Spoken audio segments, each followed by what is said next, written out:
Hello everyone, welcome back to Aarti's garden. आज की शुरुआत मेरे एक बहुत खूबसूरत से देसी रोज़ प्लांट के साथ। देखिए मेरे इस प्लांट के ऊपर कितनी खूबसूरत सी फ्लावरिंग हो रही है और बर्ड्स भी काफ़ी सारी बनी हुई हैं, क्योंकि जो इस टाइम ये मौसम है ये रोज़ के लिए बहुत ही फेवरेबल मौसम है। इस मौसम का रोज़ प्लांट्स को बहुत इंतज़ार रहता है। जैसे ही गार्डनर्स को इस मौसम का इंतज़ार रहता है नए नए पौधे लगाने के लिए, वैसे ही रोज़ प्लांट्स को भी इस मौसम का या स्प्रिंग सीज़न का इंतज़ार रहता है खिलने के लिए। ये एक देसी रोज़ है और देसी गुलाब के पौधे बहुत ही हार्डी होते हैं। अगर आप बिगनर हैं तब भी बहुत आसानी से आप इन्हें खरीद कर, मुझे लगता है 30-40 रुपए में भी आपको देसी रोज़ का पौधा मिल जाता है। लेकिन अगर आप नहीं खरीदना चाहते और आपके आसपास कहीं देसी रोज़ लगा हुआ है तो आप इस मौसम में जाइए, उसकी कटिंग लेकर आइए और लगाइए। ये बहुत इजीली इस मौसम में कटिंग से तैयार हो जाता है। उसके बाद ये देखिए, ये मेरा हाइब्रिड रोज़ का प्लांट है। ये ग्राफ्टेड प्लांट है। मैं आपको इसका ग्राफ्टेड एरिया भी दिखाती हूँ। देखिए ये इसका ग्राफ्टेड एरिया, यहाँ से पता चलता है कि ये प्लांट ग्राफ्टेड है। वैसे सभी मानते हैं कि जितने भी हाइब्रिड या इंग्लिश रोज़ होते हैं उन्हें कटिंग से ग्रो नहीं किया जा सकता, लेकिन मैं इतना अच्छा फील कर रही हूँ क्योंकि मैंने कुछ टाइम पहले इसकी 2 कटिंग्स इसी पॉट में लगा दी थी। ये देखिए, एक तो ये है और एक इसके पीछे ये है, लेकिन इन दोनों कटिंग ने बहुत अच्छी ग्रोथ की है। आप देखिए, मैं आपको दिखाती हूँ। ये देखिए कितनी अच्छी इसके ऊपर एक यहाँ और एक ऊपर शूट बनी हुई है और लीव्स आने शुरू हो गए हैं। इसने मेरी बहुत अच्छी ग्रोथ की है। इस प्लांट में भी ये कटिंग लगाई थी, इसमें भी ग्रोथ शुरू हो गई है। हालांकि इस टाइम मेरे जितने भी रोज़ प्लांट हैं ऑलमोस्ट में इस टाइम रीपॉटिंग की ज़रूरत है, लेकिन मैं अभी वेट कर रही हूँ कि मैं मार्च के मौसम में ही रीपॉटिंग करूँगी, क्योंकि हमारे यहाँ पीछे जो इतने ओले पड़े और बारिश हुई उसमें मेरे पौधों की कंडीशन काफ़ी ख़राब हो गई थी। देखिए इनके ऊपर पत्ते भी नहीं बचे, लेकिन फिर भी पौधे बचे हुए हैं, दोबारा ग्रोथ करना शुरू कर रहे हैं और मार्च में इनके ऊपर बहुत अच्छी फ्लावरिंग भी होगी। तो ये देखिए, जो लोग मानते हैं कि हाइब्रिड रोज़ को या ग्राफ्टेड रोज़ को कटिंग से ग्रो नहीं किया जा सकता, तो ये गलत है। ये पौधे भी कटिंग से ग्रो हो जाते हैं और बड़ी इजीली। उसके बाद ये देखिए, मैं आपको एक और अपना हाइब्रिड रोज़ का ग्राफ्टेड प्लांट दिखाती हूँ। ये काफ़ी मैच्योर प्लांट है और देखिए इसका ग्राफ्टेड एरिया यहाँ से कितना मोटा हो गया है। तो मैं आपको एक और चीज़ बताना चाहूँगी कि जो ये ग्राफ्टेड प्लांट होते हैं इनमें नीचे से, क्योंकि इनको ग्राफ्ट किया जाता है जंगली पौधों के ऊपर, और इनमें जो है नीचे से सकर्स निकलते हैं। सकर्स किन्हें कहते हैं, ये देखिए जो आपको नीचे से ग्रोथ नज़र, ये देखिए ये ग्रोथ नज़र आ रही होगी लीव्स, ये सकर्स हैं इस प्लांट के और इन्हें आपको रिमूव करना ही पड़ेगा, क्योंकि अगर आप इन सकर्स को रिमूव नहीं करते तो जंगली पौधे की ग्रोथ बहुत ज़्यादा होकर आपका जो ग्राफ्टेड इंग्लिश रोज़ का या हाइब्रिड रोज़ का प्लांट होता है ये डाई बैक कर जाता है। सकर्स को आप कैसे पहचानें, उसके लिए भी मैं आपको 2 तरीके बताती हूँ। इवन मेरे प्लांट्स में बहुत ज़्यादा सकर्स नहीं हैं, जो भी थोड़े बहुत होंगे मैं आपको दिखाऊंगी। इनकी पहचान ये होती है कि एक तो सकर्स की ग्रोथ बहुत फास्ट होती है, ये यहाँ से निकलते बहुत ही तेज़ी से बढ़ना शुरू कर देते हैं। सेकंड थिंग ये कि जो हमारे इंग्लिश रोज़ के प्लांट होते हैं, ये ग्राफ्टेड प्लांट हैं, उनमें क्या होता है, जो पत्तियाँ होती हैं मैं आपको दिखाती हूँ। जैसे ये देखिए पत्तियाँ, एक तो इनकी पत्तियाँ बहुत चौड़ी रहती हैं, सेकंड इनमें पत्तियाँ 5 होती हैं। ये देखिए 1 2 3 और ये 4, लेकिन जो सकर्स होते हैं उसमें 7 पत्तियाँ होती हैं। एक तो आपको पत्तियों से पता चल जाएगा और सेकंड ये कि उनकी ग्रोथ बहुत तेज़ी से होती है। तो कभी भी अगर आपके प्लांट्स में भी सकर्स नीचे से निकल रहे हैं तो उन्हें साथ के साथ रिमूव कर दीजिए। अब आते हैं मेरे इस पौधे के ऊपर। ये भी मेरा रोज़ का बहुत ही खूबसूरत प्लांट, और देखिए इसकी हाइट देखिए, मैं आपको दिखाती हूँ कितनी ज़्यादा है। ये मेरा स्टैंडर्ड रोज़ का प्लांट है, और इस टाइम तो स्टैंडर्ड रोज़ का बहुत ट्रेंड है कि लोग अपने घरों में स्टैंडर्ड रोज़ ज़रूर उगाना चाहते हैं। अब मैं आपको पहचान बताती हूँ कि स्टैंडर्ड रोज़ की पहचान क्या है। ये देखिए, जो भी जितने भी ग्राफ्टेड प्लांट होते हैं उसमें बहुत नज़दीक से, जैसे आपने देखा कि मेरे इस प्लांट में इसमें ग्राफ्टेड एरिया कितने नीचे है, लेकिन जितने भी स्टैंडर्ड रोज़ होते हैं उनमें ग्राफ्ट बहुत ऊपर किया जाता है। ये देखिए कितनी जगह छोड़ने के बाद, कम से कम 10 इंच या 1 फुट की जगह छोड़कर या इससे भी ज़्यादा जगह छोड़कर फिर ग्राफ्ट किया जाता है। ये देखिए, इसे स्टैंडर्ड रोज़ बोलते हैं, और ये प्लांट काफ़ी लंबे लंबे ऊंचे ऊंचे रहते हैं, और इनके ऊपर फ्लावरिंग भी बहुत अच्छी होती है। इसके बाद फिर से मेरा एक ग्राफ्टेड प्लांट, ये देखिए, इन सारे प्लांट्स के लीव्स झड़ गए थे ओलों में, लेकिन इन प्लांट्स ने, आप देख रहे होंगे, मैं आपको नज़दीक से दिखाती हूँ, कितनी अच्छी ग्रोथ शुरू की है, और बहुत नए नए शूट्स बनने शुरू हो गए हैं, लीव्स बन रहे हैं, और देखकर बहुत खुशी होती है कि मेरे प्लांट्स ख़राब नहीं हुए, बल्कि ये फिर से बच गए। इसके बाद मेरा एक ही प्लांट दिखाती हूँ मैं आपको, लग रहा होगा इसके ऊपर तो एक भी पत्ता नहीं है। ये प्लांट मेरा डाई बैक कर गया था, और इसमें रूट रॉट हो गया था। इवन जनवरी के महीने में हमारे यहाँ ना ही तो धूप निकली और बहुत ज़्यादा सर्दी थी, इतनी फ्रोस्ट पड़ रही थी, उसके बावजूद भी मैंने रिस्क लिया और इस प्लांट की रीपॉटिंग कर दी, लेकिन मेरे प्लांट ने बड़ी अच्छी ग्रोथ की। ये देखिए, यहाँ से इसमें नई नई शूट्स बननी शुरू हो गई हैं, ये ऊपर भी देखिए, और बहुत अच्छी ग्रोथ की है, और ये मेरा प्लांट बच गया।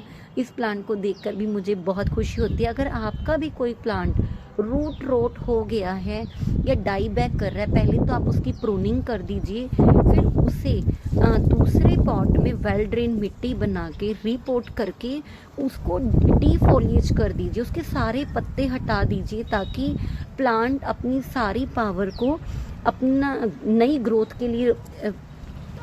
ग्रोथ तैयार करने के लिए लगाए, और उसमें आपका प्लांट बच जाएगा। इसके बाद ये देखिए, ये मेरा देसी पिंक रोज़ है। इस प्लांट में भी बहुत ही अच्छी फ्लावरिंग होती है। ये देखिए, इसके ऊपर अभी भी बर्ड्स बनी हुई हैं, कितनी सुंदर सुंदर। ये मेरा पिंक रोज़ का प्लांट है, और बहुत अच्छी फ्लावरिंग होती है इसमें। इसके ऊपर कल भी 1-2 फूल खिले हुए थे, लेकिन हवा आजकल इतनी चल रही है कि वो फूल झड़ गए।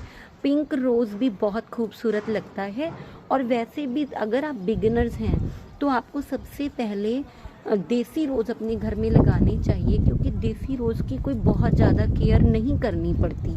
इसके बाद ये मेरा रेड कलर का, ये भी मेरा देसी रोज़ है। ये फिर से मेरा एक और प्लांट आ गया, ये भी मेरा देसी रोज़ है, और ये पिंक कलर का है। अब मैं आपको अपने 2-3 प्लांट्स के साथ मिलवाती हूँ।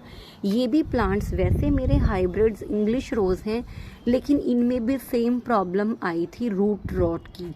लेकिन मैंने इनकी भी जनवरी के महीने में मैंने अपने 3 से 4 पौधों की रीपॉटिंग की थी। बहुत बड़ा रिस्क लिया था, लेकिन कुदरत कहिए या भगवान की, उससे जो प्लांट लवर्स होती हैं उनके प्लांट्स इतनी इजीली ख़राब नहीं होते, और इस प्लांट ने तो इतनी अच्छी ग्रोथ की है। ये देखिए, आप नज़दीक से देखिए, इस प्लांट ने इतनी ज़्यादा अच्छी ग्रोथ की है, इसकी सारी स्टेम्स के ऊपर इतनी नई नई पत्तियां आनी शुरू हो गई हैं। और मैं आपको एक और चीज़ दिखाती हूँ, ये देखिए, ये इसमें बेजल स्टेम्स हैं। जो बेजल लीफ या बेजल स्टेम्स होती हैं वो हमारे प्लांट के लिए बहुत ही अच्छी होती हैं, क्योंकि जितनी भी नई नई स्टेम्स बनेंगी, नई ग्रोथ होगी, फ्लावरिंग वहीं पर ज़्यादा होती है। और आपको पहचान अगर करनी है, मैंने आपको बताया कि अगर वो सकर्स हैं तो एक तो उनकी ग्रोथ बहुत ज़्यादा जल्दी होती है स्पीड से, और सेकंड थिंग ये कि उनमें लीव्स भी कुछ ज़्यादा रहती हैं। ये देखिए, ये प्लांट भी मेरा डाई बैक कर गया था, इसकी थोड़ी सी कटिंग मुझे ये भी करनी पड़ेगी। ये देखिए, ये स्टेम भी डाई बैक कर गई थी, लेकिन इस प्लांट की भी मैंने जनवरी में रिपोर्टिंग की थी और इसके ऊपर तो देखिए कितनी अच्छी ग्रोथ निकल कर आई है और ये प्लांट भी मेरा बच गया। और ये फिर से मेरा एक हाइब्रिड, ये मेरा पीच कलर का फ्लावर आता है इसके ऊपर हाइब्रिड, और साइज़ भी बहुत बड़ा रहता है। ये इतना खूबसूरत प्लांट है कि इसके ऊपर तो मैंने एक रील भी शॉर्ट भी बनाकर डाली थी। ये बहुत ही बेहतरीन, बहुत ही लाजवाब प्लांट है। वैसे मेरे पास रोज़ के गुलाब के 20 से 25 पौधे हैं। ये जितने भी मैंने आपको अपने प्लांट्स दिखाए हैं ये सारे मेरे टेरेस गार्डन पे हैं, कुछ नीचे ज़मीन में भी लगे हुए हैं। और मैं आपको सजेस्ट करूँगी कि ये मौसम रोज़ प्लांट के लिए बहुत ही अच्छा है। अगर आपको कहीं से भी रोज़ की कटिंग मिलती है तो आप कटिंग से रोज़ प्लांट को ग्रो कीजिएगा। और मैं अभी आपको अपने कुछ ऐसे प्लांट जो देसी भी हैं और हाइब्रिड भी, कुछ दिन पहले ही मैंने उनकी कटिंग लगाई है और उनसे मुझे इतना अच्छा रिज़ल्ट मिला है, या यूँ कहिए 100% रिज़ल्ट मिला है। अभी मैं आपके साथ वो भी शेयर करूँगी कि वो मैंने कैसे प्लांट तैयार किए हैं, और आपको कहूँगी कि अगर आप भी उसी तरीके से अपनी रोज़ की कटिंग को, चाहे वो देसी है हाइब्रिड है, अगर आप ग्रो करेंगे तो यकीन जानिए आपको भी बहुत अच्छा, या यूँ कहिए 100% रिज़ल्ट मिलेगा। तो अभी मैं आपको वो अपनी कटिंग्स दिखाती हूँ। देखिए फ्रेंड्स, मैं आपको अपनी रोज़ की जो मैंने कटिंग ग्रो करी थी वो दिखाती हूँ। देखिए, ये मैंने 31 जनवरी को सारी कटिंग्स लगाई थी। मैंने उनके ऊपर डेट भी लिखी है और जिस भी कलर की कटिंग है, देखिए मैरून रोज़, ये भी मेरा एक हाइब्रिड रोज़ है। और आप इसमें देखिए मैंने एक एक ये डिस्पोजल ग्लासेस के अंदर 2-2 कटिंग लगाई थी, एक एक ग्लास के अंदर। और आप देख रहे होंगे 31, और आज हमारी फरवरी की 7 तारीख है, तो मुझे 7 से 8 दिन हुए हैं, आज 8वां दिन है। और देखिए कितनी बेहतरीन, मैं अभी आपको इन्हें निकाल कर नहीं दिखाऊंगी क्योंकि अभी इसमें वैसे तो ग्रोथ शुरू हो गई है, लेकिन रूट्स उतनी अच्छी नहीं बनी होंगी। तो जब इनमें अच्छे से रूट्स बन जाएंगी, मैं ये प्लांट्स आपके साथ दोबारा फिर से शुरू करूँगी। ये भी देखिए 31 तारीख को मैंने मैरून रोज़ की, इसकी देखिए इसमें तो इतने सुंदर लीव्स बने हैं। उसके बाद ये देखिए, ये मैंने वाइट रोज़, और इसमें यहाँ से देखिए, ये देखिए कितनी अच्छी शूट बनी है। और भी मैं आपको दिखाती हूँ, ये भी मेरा वाइट रोज़, ये देखिए 31 जनवरी को मैंने सारी कटिंग्स लगाई। और इन सब में मैं बहुत हैरान थी कि कभी कभी ऐसा होता है कि हमारी एक कटिंग चलती है या नहीं चल पाती, कोई 1 या 2 चलती हैं, लेकिन मैंने जितनी भी कटिंग्स लगाई, जितनी भी, ये मेरा देसी रोज़ रेड रोज़ है, वो मेरा देसी पिंक रोज़ है। ये देखिए मैंने ये 9 ग्लासेस के अंदर, डिस्पोजल ग्लासेस में, सिर्फ इन 2 में, इसमें और इसमें देसी एक एक लगाई है। उसके अलावा इंग्लिश रोज़ की मैंने 2-2 कटिंग लगाई हैं उसके, और मेरी एक भी कटिंग ख़राब नहीं हुई। और ये कटिंग मैंने कैसे लगाई है, और अगर आप जानना चाहते हो तो कमेंट बॉक्स में ज़रूर लिखिएगा, फिर मैं आपको बताऊंगी कि मैंने इन कटिंग्स को कैसे ग्रो किया कि मुझे 100% रिज़ल्ट मिला है। और हालांकि 1 फरवरी को हमारे यहाँ ओले पड़े थे, और देखिए ओलों के चलते इनके ऊपर भी बहुत, ये देखिए सारे मेरे ये ग्लास भी ऐसे करके टूट गए थे, क्योंकि ये मैंने ओपन एरिया में रखे हुए हैं, कहीं ऐसा नहीं था कि कोई शेडी प्लेस में रखे थे। फिर भी मेरी सारी की सारी कटिंग्स ने इतनी अच्छी ग्रोथ की है। और अगर आप भी अपने घर में लगाना चाहते हो तो मेरी पूरी वीडियो को ज़रूर देखिएगा। और अगर आपको मेरी आज की वीडियो अच्छी लगती है तो इसे लाइक शेयर करना मत भूलिए, और कमेंट बॉक्स में मुझे बताइए कि आपको मेरे जो इंग्लिश रोज़ की या हाइब्रिड रोज़ेस की मैंने कटिंग्स ग्रो की वो कैसी लगी, कि कितनी आसानी से घर पे हम, आप जानते हैं इंग्लिश रोज़ेस या हाइब्रिड रोज़ेस जो होते हैं उनकी कॉस्ट कितनी ज़्यादा रहती है। इवन देसी रोज़ तो सस्ता रहता है, और अगर आप घर में फ्री में उन्हें भी तैयार कर सकते हो तो कितनी बड़ी बात है। और अगर आप मुझसे जानना चाहते हो कि मैंने इन कटिंग्स को कैसे ग्रो किया है और इतनी जल्दी इनकी ग्रोथ कैसे हुई है, तो कमेंट बॉक्स में ज़रूर पूछिएगा। मैं आपको इन इंग्लिश रोजेज़ की कटिंग्स को ग्रो करना भी सिखाऊंगी विद रिज़ल्ट। और आप अपने घर में देसी रोज़ तो ज़रूर लगाइए, जहाँ भी कटिंग मिले। देसी रोज़ को लगाना तो बहुत ही आसान है। और मेरी वीडियो को लाइक शेयर करना मत भूलिए। Thank you so much.